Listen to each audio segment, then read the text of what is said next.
সিঙ্গুলারতে plural করার জন্য ভাবছো যে কখন ইএস বসাবো আর কখন ইএস বসাবো, আর চিন্তা করে লাভ নেই, এই ভিডিওটা দেখে নাও, সমস্ত কিছু বুঝে যাবে।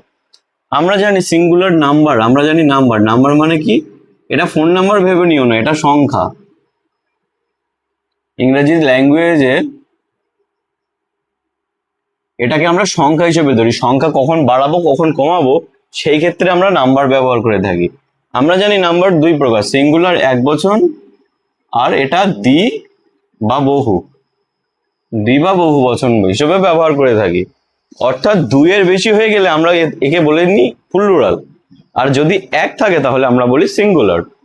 এই এক থেকে অনেক করতে গেলে এর একটি চেঞ্জ করতে হয়, সেই চেঞ্জটার নাম হচ্ছে নাম্বার। এই নাম্বারটা আমরা কখন বসাই? আমরা চারটে জিনিস চেঞ্জ করি। ইএস বসিয়ে আমরা একটা চেঞ্জ করি, আইএস বসিয়ে একটা চেঞ্জ করি, ভিএস বসে চেঞ্জ করি, আর এস বসিয়ে আমরা চেঞ্জ করি। তাহলে এই চারটে আমরা কখন কোথায় কিভাবে বসাবো এটা আমাদের জানতে হবে। মনে রাখবে, কোনো শব্দের শেষে যদি এস, ইএসএস, ও, সিএইচ, এসএইচ, এক্স ও জেড থাকে তখন আমরা কি বসাবো? ইএস। আবার বলছি, মনে রাখবে, শব্দের শেষে যদি এস, ডবল এস, ও, সিএইচ, এসএইচ, এক্স ও জেড থাকে তাহলে তার শেষে আমরা কি বসাচ্ছি? তার শেষে আমরা ইএস বসাচ্ছি। যেমন দেখো, ম্যাঙ্গো, ম্যাঙ্গো, ম্যাঙ্গো শেষে কি আছে? ও। ম্যাঙ্গো শেষে কি আছে? ও। যখন বাক্যের শেষে, শব্দের শেষে আমরা ম্যাঙ্গো পাচ্ছি, ও পাচ্ছি, তখন তার শেষে আমরা কি যোগ করছি? E S, mangoes. আবার ঠিক একই রকম ভাবে দেখো, বেঞ্চ, বেঞ্চের শেষে কি আছে? সিএইচ আছে। এখানে এই দেখো নিয়মেও সিএইচ আছে না? তাহলে আমরা এই সিএইচ যখন কোনো শব্দের শেষে থাকছে তাহলে আমরা কি করছি? Benches, B E N C H E S. তাহলে বুঝে গেলে যে কখন আমরা ইএস বসাচ্ছি। এখন আমরা আসি, চলো আইইএস কখন ব্যবহার করব। শব্দের শেষে অয় থাকলে আমরা আইইএস ব্যবহার করব।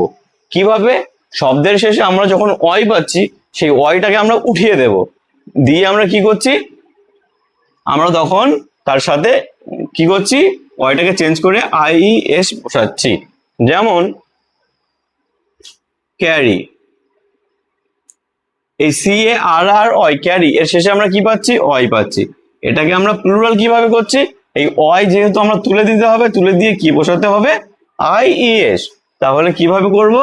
CA R R Y I E S, carries, C A R R A I E S, carries. এইটা সিম্পল নিয়ম। যখন সাবজেক্টের শেষে বা কোনো ওয়ার্ডের শেষে ওয়াই থাকবে, ওয়াইটাকে আমরা তুলে দিয়ে কি করব? শুধুমাত্র ক্যারিটাকে চেঞ্জ করে আইএস বসিয়ে দেবো ওয়াইটাকে। অ্যান্ড নাম্বার 3 রুলস নাম্বার, দেখো ভিইএস আমরা কখন বসাচ্ছি? ভিইএস আমরা বসাচ্ছি শব্দের শেষে এফ আর এফ ই থাকলে। শব্দের শেষে এফ অ্যান্ড এফ ই থাকলে আমরা কি বসাচ্ছি? ভিইএস। আমরা কিছু ওয়ার্ড মনে করো যে ওয়ার্ডের শেষে এফ আর ই আছে, যেমন দেখো লাইফ, LIFE, লাইফ আছে না? এর শেষে কি আছে? এফই। এফইটাকে আমরা কি করব? ডিলিট। যাদের নাম এসআইআর থেকে ডিলিট হয়ে গেছে তাদের ওই রকম ভাবে ডিলিট করে দিতে হবে, এমন ভাবে ডিলিট করে দিতে হবে যখন কখনো ফেরত না আসে। তাহলে আমরা কিভাবে লিখবো?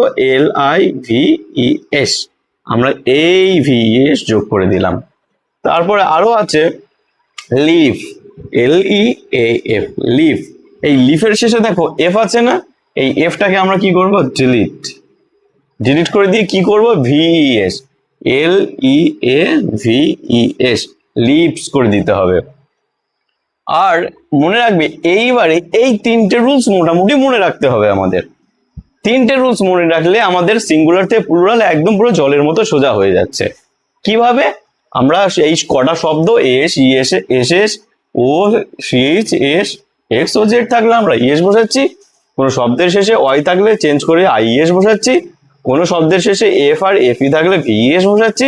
আর না হলে সব জায়গায় আমরা এস ব্যবহার করছি, না হলে সব জায়গায় আমরা এস ব্যবহার করছি। শুধু মনে রেখে দেবে, মনে রাখবে আমরা এই অয় পেয়েছি, অয়ের আগে কি পেয়েছি? ভাওয়েল। এখানে দেখো ম্যাঙ্গো, কোথায় ছিল ম্যাঙ্গো? এই যে ম্যাঙ্গোর আগে কি ছিল? কনসোনান্ট। ম্যাঙ্গোর আগে কনসোনান্ট ছিল বলে ইএস বসেছে। আর আমাদের যদি ভাওয়েল প্লাস ওয়াই থাকে তাহলে আমরা কি বসাবো? এস। যেমন দেখো বয়, এখানেও ওয়াই আছে, তাহলে আমরা কি করব? চেঞ্জ করে বি ও আই এস। না, এমনটা হচ্ছে না, এই নিয়মটা আমরা যাচ্ছে না। কেননা এর আগে কি আছে? ভাওয়েল আছে, এইটা ফলো করতে হবে। ভাওয়েল আছে, ভাওয়েল থাকলে আমরা কি দিচ্ছি? যখন কোনো ওয়ার্ডের শেষে ওয়াই থাকছে আর তার আগে ভাওয়েল থাকছে, তখন আমরা কি করব? জাস্ট একটা এস বসিয়ে দেব, এমন ভাবে B O I S. Simple trick, এইটা শুধু মনে রেখে দেবে। তারপরে এই এখানে সেম নিয়ম আছে, এই ভাওয়েলের আগে এই দুটো জিনিস মনে রাখতে হবে, একটা অয় একটা ও, আর তার আগে কি আছে? ভাওয়েল। এই দুটো মনে রাখলে হয়ে যাচ্ছে। আবার এই দুটো কিভাবে মনে রাখছে? দেখো হিরো, আমাদের হিরো হওয়ার অনেক শখ থাকে না? এই যে হিরো শেষে কি আছে? কনসোনান্ট আছে, তাহলে আমরা কি করছি? এইচ ই আর ও ই এস। কেননা এই কনসোনান্ট আছে বলে এর কোনো চেঞ্জ হয়নি, কনসোনান্ট আছে বলে এর কোনো চেঞ্জ আমরা করতে পারিনি। কিন্তু আমাদের যখন কোনো বাক্যের শেষে ভাওয়েল থাকবে তখন আমরা কি করব? সেটাকে চেঞ্জ করে দেবো। ভাওয়েল থাকলে সেটাকে আমরা চেঞ্জ করব, চেঞ্জ করে কি করব? ইএস করব, ইএস করব না, সেটাকে আমরা শুধু এস করব। যেমন আমরা দেখি স্টুডিও, স্টুডিও, এখানে দেখো ও আছে, স্টুডিও, স্টুডিও, এখানে আমরা কি আছে? ও আছে, কিন্তু ওর আগে কি আছে? একটা ভাওয়েল, ওর আগে একটা ভাওয়েল আছে। যেহেতু ওর আগে একটা ভাওয়েল আছে তাহলে আমরা কি করব?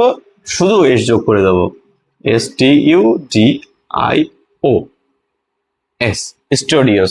এইটা আমাদের মনে রাখতে হবে, এটা আমাদের কি করতে হবে? মনে রাখতে হবে। তার আগে যদি আরো ওয়ার্ড দেখি আমরা, এরকম ওয়ার্ড ভাবতে থাকবে, কোনো জিনিস করার আগে সবসময় ভাববে। রেডিও, এটা আমরা সবসময় শুনি, সবাই জানি, আমরা শুনি। এই রেডিওর কি আছে? সেম ট্রিক আছে, এই ও এস আই ও, এই সেম থাকলে তাহলে কি হচ্ছে? R A T I O S, radios. এরপরে আমরা কি দেখছি? সিএইচ। এই রুলস আমি লিখে রেখেছি না আগে থেকে, এইগুলো ব্যতিক্রম, এইগুলো কি? ব্যতিক্রম। এই ব্যতিক্রম রুলস গুলো মনে রাখা প্রয়োজন, না হলে ওই পরীক্ষার খাতায় গিয়ে লিখে দিয়ে আসবো অন্য, হয়ে যাবে অন্য রুলস। ব্যতিক্রম রুলসটা আমার মনে নেই, সেহেতু আমার ভুল হয়ে যাবে। সেই জন্য সিএইচ, এই সিএইচটা আমরা ক উচ্চারণ দেয়, সিএইচটা ক উচ্চারণ দেয়, তাহলে মনে রাখতে হবে। তাহলে কি বসবে? মনে রাখলে তখন আমাদের সিএইচ যখন ক হয় তখন তার শেষে এস হয়। এখানেও সিএইচ উপস্থিত ছিল, এই তিনটে অয় ও সিএইচ এখানে ছিল ইএস হয়ে, আইইএস হয়ে, কিন্তু আমরা এখন কি করছি? তাকে চেঞ্জ করে এস করে দিচ্ছি, কেননা তার আগে ভাওয়েল ছিল। কিন্তু এইচ এর আগে কোনো ভাওয়েল থাকতে হয় না, এর আগে কি হচ্ছে? দেখো S T O M A C H, ও এসেছেও আগে, এর আগেও ভাওয়েল চলে আসছে। স্টোম্যাক, এর আগেও ভাওয়েল চলে আসছে, এটাও মনে রাখবে, এটাও ভাওয়েল, এটাও ভাওয়েল থাকলে এর আগে, তাহলে কি করছি? এটা আমরা কি করে দিচ্ছি? এস। স্টোম্যাক্স, এর আগে আমরা কি করছি? স্টোম্যাক। কেন, কিভাবে করছি? এটা আমাদের নিয়ম, কেননা এর আগেও কি করছি? ভাওয়েল পাচ্ছি, ভাওয়েল পেলেও হচ্ছে, আর উচ্চারণটা ক হলে, স্টোম্যাক, এই ক উচ্চারণ হলে আমরা এস যোগ করে দেব। এইবারে আমরা কিছু আলোচনা করব, no change, irregular change. Irregular change মানে আমাদের কি করতে হবে? মুখস্থ করতে হবে।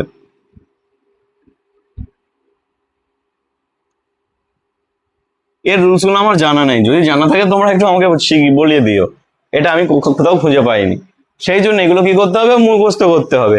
আর বাকিটা এই নিয়মের মধ্যে চলে আসছে। আর এই নো চেঞ্জের ব্যাপারটা কি জানো? নো চেঞ্জ হচ্ছে ডিয়ার, ডিয়ারের প্লুরাল ডিয়ার, ফিশের প্লুরাল ফিশ। এগুলো তো আমি আর তোমাকে মুখস্থ করিয়ে দিতে পারবো না, এগুলো নিজেদেরই মুখস্থ করে নিতে হবে। সো নিজেরা মুখস্থ করে নেবে। এরকম কিছু ওয়ার্ড আছে যার কোনো চেঞ্জ হয় না, ডিয়ার থাকলে ডিয়ার হয়, ফিশ থাকলে ফিশ হয়। আবার কিছু আছে এই ইরেগুলার প্লুরাল, যেগুলো কি করতে হবে? মুখস্থ করতে হবে। যেমন মাউস, মাউস কি হয়? মাইস। এরকম কিছু আছে, সেগুলো তোমাদেরকে মুখস্থ করতে হবে। Thank you everyone for watching my video. Please do a comment and subscribe my channel for another video.